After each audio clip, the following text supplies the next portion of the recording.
Gikapoy na baka nga tawgon ka nga batignaong nya bati pagyug lawas. So para na ni sa imuha nga video uban ni ko para daghan na ta nga mugwapo ang lawas bahalag batignaw. Ato ang workout karon guys is mag-leg day ta. So before ta mag-engage no sa bisag unsa nga exercise, dapat mag-warm up kita og maayo para ma-safe ato ang mga joints, nya nindot ang blood flow.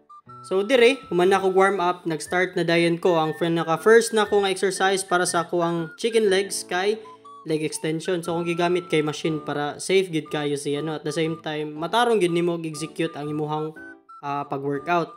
Ikaduha nga exercise guys kay mao ni ang squat. Usa ni sa pinakadi na ko ganahan nga exercise gyud sa tinuod lang samot na og maghisgot tag leg day kay grabe gini siya kakutas ning exercise guys.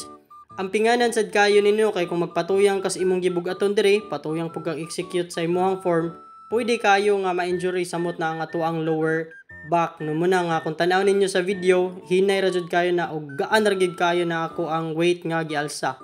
So muna kung mag-workout mo or nagplano mo mag-gym, focus lang gid sa less weight and more effort. Depende ra gid na sa kung sao ninyo pag-execute. Ay magsuon na ninyo makita dira ano sa mga tutorial nga pabugatay. Dili na importante ang gibugaton. Siguro in the long run kinahanglan jud ta mo upgrade sa weight, pero kung bago pa ka sa gym or dili pa ina ka sakto imong foundation sa imong mga muscles, importante lang jud nga lightweight no para safe and ma-execute jud nimo tarong nga exercise. Sa na nimong bugat nya, half rep ra pud imong mabuhat. So importante nga quality reps gyud, bahalag lightweight, alright? So para ma-engage yung nagtarong, mas dali pod no ng progress nimo ani, layo pod sa injury. So dire ikatulo nga exercise para na ni sa atong hamstring. So dire akong ginabuhat is nag-extension ko no. Dumbbells na akong gigamit kay mas taas ang ako ang pagbuhat ani. Mas dali ang ako ang pag-execute. So kung magamit ko atong barbell kay murag sakitan man gid kayo ko sa ako ang kamot. So kiniya kay mas dali lang ako ang pag-execute, dali ra nako mahit ako ang hamstring. So mao ra ni siya. No? So tanan nga exercises akong gibuhat dire kay tag 200 gid siya. Upat ka set niya tag 12 repetition. So mao na ni ako ang last exercise no.